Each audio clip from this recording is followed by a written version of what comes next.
Hello and welcome to Data Planet. I'm Emma Davis, and today's guest is Jesse Paliotto, Director of Demand Generation at FastSpring. Welcome to the show, Jesse. Yeah, thanks, Emma. Glad to be here. So let's start with some basic context. What does FastSpring do, and who are you doing that for?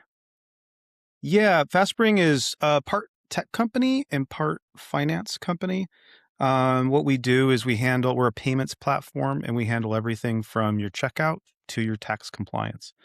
A bit of insight that, I really kind of helped me understand the company as I kind of stepped into it is, back in the early 2000s, every software company was like, we can sell software around the world over the internet. This is amazing. I can make a piece of software with a few other developers and immediately be selling it into every country in the world. But what, people quickly ran into was doing that has challenges, localization with currencies, dealing with tax compliance and other jurisdictions, dealing with risk and fraud management. So all those things, like that's where FastSpring stepped in and said, we will handle all of that for you. And so it's kind of a done for you service that way. Okay, so basic B2B payment processing stuff, but then really specializing in the localization international business Yeah. side. Yeah. Yeah, our Okay. model, is called merchant of record, where we actually become like the entity that's selling for you in those different locales. And yeah, it's just we work with some amazing brands, with some amazing companies, and help them expand and hit all over the world. Um, yeah, so that's what we do. Wow. And so is there risk to you personally as a business? Like, are you evaluating if you're taking on new customers, their risk to like your portfolio as merchant of record for so many other companies? Are there any issues that could arise from you being merchant of record for a business that I don't know, does I don't even know what kind of like Yeah. compliance issues could Yeah. arise or whatever, but is that part of something that you need to consider as you guys are considering new customers? Yeah, it's a really good question because that 100% that's true. Like, because we act as sort of we are really acting as sort of a risk shield for our Mhm. clients, those companies who are selling to the end users. And so, yeah, we really have to make sure like we are not putting ourselves in a place where we will be the risk shield for somebody who's super risky. That's not going to go well. And Yeah. so, that turns it like a lot of stuff. What's funny is, there's a lot of online gambling or whatever that's really popular, but that's a very risky model. And so like we don't engage with that. And so, yeah, there are verticals that are just not, if it's not palatable or, if it's too high risk to kind of the basic banking system, we don't want to be the ones in front of that. Fortunately, that's a minority. And so, there's a huge swath of the world that's not in that category. Yeah. Yeah, sure. Okay. And then are businesses at a particular size when they come to FastSpring and when they realize like, "Oh boy, I need help with this," or, is it transaction volume, revenue amount, or just we're expanding internationally and realize we don't have the infrastructure to handle, that localization piece? Yeah, and there's kind of a wide swath. So FastSpring serves companies currently everywhere from startup mode to, hundreds of millions of dollars in revenue a year. But usually like where people find they need somebody like FastSpring is when they're in a high growth kind of stage and they're running into like, wow, all of a sudden we're dealing with more currency needs, more compliance needs in new countries, different audiences that we're not used to dealing with sort of their risk profile. And so a lot of times it's high growth. So like when companies are very small and they're operating maybe in their home market, they may say, especially the US, where it's a really large single market with a single currency. People are using kind of ubiquitous payment methods. And so you can put up just credit card acceptance on your website and serve a pretty big audience. If you're starting off in another place in the world, a lot of times you run into barriers quicker where you say, I don't have as big of a runway with my local kind of audience. And so I need help going global. And so the size depends a bit on your origination. If you're in the US, you may be able to grow, significantly before you hit a place where you're like, gosh, I need help. If you're in some place like the Philippines, you may say, oh, I need help really like from the get go, like out of the gate. And so we really help people along the spectrum, but I don't know if that gives some context to like kind of where people sit in their particular growth cycle. Yeah. Yeah. And so my last clarifying question, it's just helpful to get like a clear picture of like what does this sound like when someone comes to you? Are you solving some sort of like, "This is on fire, we just realized this is a problem and we need help ASAP," or is it more of a, "We're planning for the future and we know that this is going to be a challenge for us, so we're proactively bringing it," are you putting out a fire or are you helping tend a garden? That'll work. A garden on fire? No. Thanks. Uh, Yeah, just roll with it, yeah, that works. keep it going. Tending the garden on fire. It can be both. Like sometimes, and the fire can be different types of fire where somebody may say we were with a processor and they had a problem and they're not, and so they need, but the problem is like, it's a really big thing is to move your financial processing on your website, your checkout and all of that, because that's your lifeblood. Like I can't just let this be down for a long period of time. And so people may come with like an urgent need. Sometimes that fire is like, we got a bill from the government of Japan for taxes and I didn't know we were liable. Oh gosh. Um, but then I think there's enough companies that are kind of more in growth and they either see it coming or they kind of feel the burden where they're whoever their team is or their outsourced resource that is kind of coping with all of this paperwork and currency conversion and localized payment methods. They're kind of like, this is getting to be a lot. Like, can we figure out a way to make this more efficient? So those kind of less of a fire and maybe more of kind of the garden side of that one. Or some sort of like slow is there a third metaphor we can get into the mix here? Like a slow crushing, starting to really feel the pressure of It's like no, I won't get there. clay kiln, a barbecue, and I don't know. Yeah. Yeah. Well, we tried, that's what matters. Um, okay, so that sounds like a pretty, very specific use cases where you guys are like, "Yes, this is automatically a great fit," but also kind of a potentially wide variety of customers that you might be talking to. What are you finding is working for you guys to actually get in touch with those folks and get them on board with FastSpring? Yeah, we do kind of like the regular sort of spectrum of channels, like paid search and organic and social and different things, content marketing. Word of mouth is always amazing. There's certain verticals where people start to just recognize, like, oh, I'm looking at my competitor and I can see in their checkout technology stack they're using FastSpring. Awesome. If they do it, maybe it works for us. The one that's kind of like really expanded for us in the last 18 months has been events.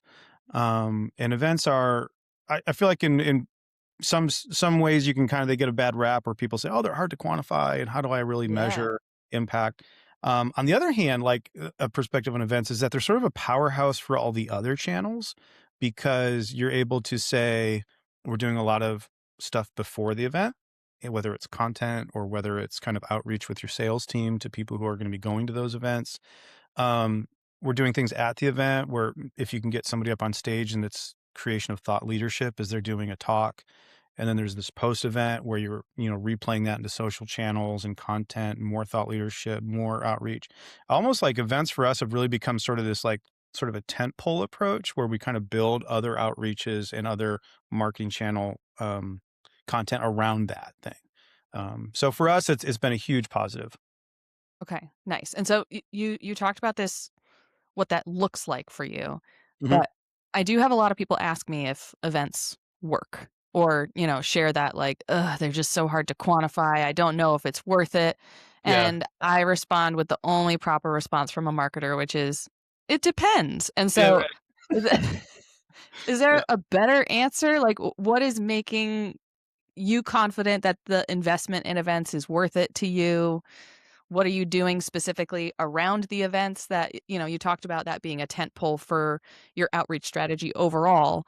Like, how do you know that that's working for you? And are there any other key components to make it work for you?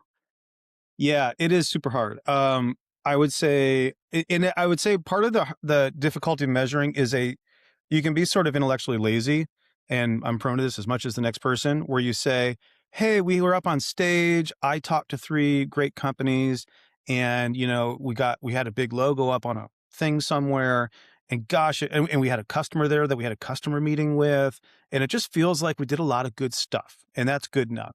Problem is that argument makes you feel good right after the event. It doesn't help later on or even next year when you're trying to evaluate budget or deal with a board or an investment firm or something. And they're like, "What was your actual ROI?" And we're like, "I don't know. We felt good."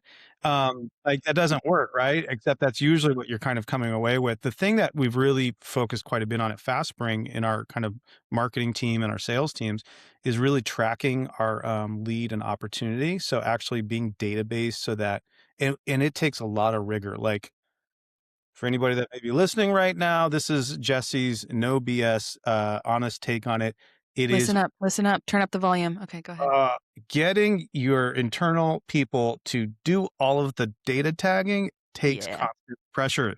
They will not yeah, wanna do it. yeah. They're trying to do the rest of their job and making sure that they apply Salesforce campaign tags so that you can find ROI a year later for the board, review budget meeting, like, is not their topmost priority. Mhm. So I would say, like, if you're in a marketing role and you're trying to do this, you need to be super rigorous on making sure that you tag and track as much as possible, work with your ops team, and then, just know you are gonna have to do some chasing down to make it happen. Yeah, I know. I always hesitate to throw shade at salespeople because, like, that's a hard job and we Totally. need you and all that, but that is a constant source of tension is like, you know what would help you close more deals? If we had good data that told us what was getting you good deals. So, like, I think from account executive or even SDR's perspective, they're like, "I'm just focused on closing the deal. I don't care about all the," like, it's not clear because it's a well, that's a 4 steps removed how that creates value for them, and so, yeah, that's we have we have that fight a lot is, Yeah, well, and I love sales. I love our sales team. I've kind of done sales. I know it is a rigorous thing. You've got to put a lot of energy, like full appreciation, and that's why it's like Eisenhower matrix where it's like urgent important versus and urgent. important. Yep, And so like this sort of thing, like tracking ROI for event impact is sort of over in that important but not urgent category. And absolutely, if yeah, you're in a sales role, you're like, "I got a lot of urgent crap on my desk, like, I gotta do some things." And so, I mean, that's just the nature of life is that non-urgent stuff's gonna get pushed off. But I think in the marketing team role, you can help, kind of drive urgency. You can step in and help people do things, like, I'll sit with our sales team, be like, "Hey, look at these opportunities. It looks like these 3 may have come from the show. Is that the case? Let's just tag them really quick and make sure we're all clean." So I think like being willing to collaborate and just be the person who owns it, is really powerful. So that the sales team doesn't have to do that. They can focus. They can do as much as they can, and then they can focus on their urgent issues. yeah. That is, I think, both compassionate and appropriate, like, reasonable and and realistic, that I like that approach. I know in Um, marketing, we like to think everything's systematic. And I'm like, if I just build a system, I can go on vacation, right? And everything yeah. happens. Like, no, you got to show up every day. You gotta sell to the people then using the system and yeah. Um, and make their lives easier, make sure they understand how it or not necessarily easier, but, like, better, every Yeah. salesperson wants to be closing deals, so Yeah. if you're doing something that helps them get more deals, then just gotta make sure that that's clear. Um, okay, so let's assume you have perfect data, which I'm sure you do. Um, are you holding different channels and initiatives to the same standard of performance, or do you have different target KPIs that you're trying to hit for the different channels, also considering there's interaction among the channels? So, like, how are you evaluating the performance of those channels? Is it they all need to hit this? Is it, well, this gets treated a little differently because of XYZ? How are you balancing the realities of how different channels function and how trackable they are? Yeah. We had a joke a while back on our team. We were going to get T-shirts made that said we sort by conversions. Like that is the bottom. At the end of the day, the bottom line is leads and sales qualified leads. Really, like not even just marketing thinks it's a lead, but a salesperson also agrees. Yeah, this is a good one. Let's follow up. Um, there's a thing I've heard a few times, which is this idea that like if a CEO is hiring a CMO, they're going to think marketing does a certain thing, and usually it's they think marketing does one of 3 things. They either think it's all about, um, brand building, like Super Bowl ads and pretty pictures on the website. They think it's Uh-huh. about, lead generation, like, literally, like, your job is just create leads. I don't care if it looks like Craigslist, just make it generate leads. Um, or they think it's a support function, like, you're supposed to help salespeople build decks for their presentations, or if it's a PLG company, like, help product, you know, come up with the text for their, growth funnel things inside the product.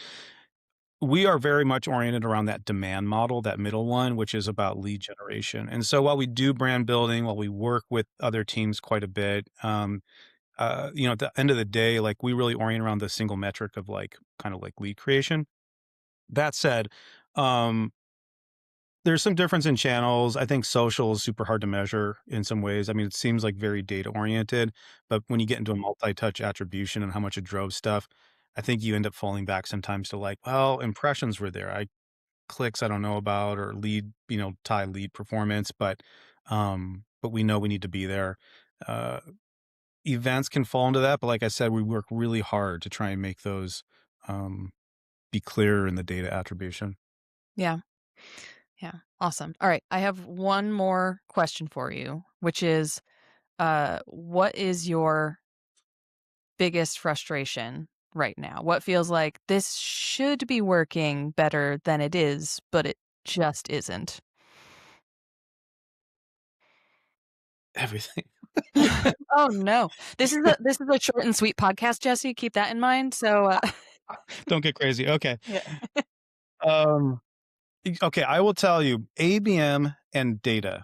I feel like there are a lot of promises that float around from different tools that, oh, we can give you this data and it's got intent levels and you can import it to this system and you can qualify it with this system and you can surface it to salespeople with this system. And everybody wants to say, because they want to sell their stuff, sorry to be a little bit of a cynic for a second, Uh-huh. like it's easy and it just works and it just talks to the other tools. And in my experience, it none of that's true. It's not easy. It doesn't just talk to the next tool. And getting salespeople bought into the data that's being surfaced to them as truly being indicative of the human that they're being asked to reach out to or to field a call from or whatever. That's its own process. So I think there's a lot of stuff there that has not shaken out. I think a lot of promises surfaced over the last 5 to 7 years around this, and whether it's the analogy that comes to mind, Is it if about you're a like, garden or a fire? we'll see. It's probably not as good as that. That'd be bad. Is you're like, okay, we're gonna make a band. Like, how hard is it to make music? We'll just invite some musicians in, and then you get like a punk guitarist and like 4 saxophones and like a piccolo player, and you're like, this is really hard to make music with. Um, that's like a lot of the data ABM integration intent platforms. You're like, oh, I'm gonna bring these all in and just make a funnel that produces easy to identify and easy to follow up prospects for your sales team. And it is hard to make music unless you really do a good job of like picking the right band members. Okay, I Yeah. think I landed the plane on that analogy. I think that works. Yeah, that was beautiful. I was with you the whole time. All right. Well, here's hoping that you sharing that with us doesn't lead to you getting an influx of people like, I have an ABM solution for you. So That is gonna sorry. happen. Sorry for setting you up for that if that's Uh-huh. what I just did. But You're having yeah, some okay. ABM data probs. I can solve that for you right now. Jesse, I heard you on Data Planet, and I gotta tell you. All right. Well, thanks for sharing that with us, Jesse, and opening yourself up to harassment from all the ABM companies out there.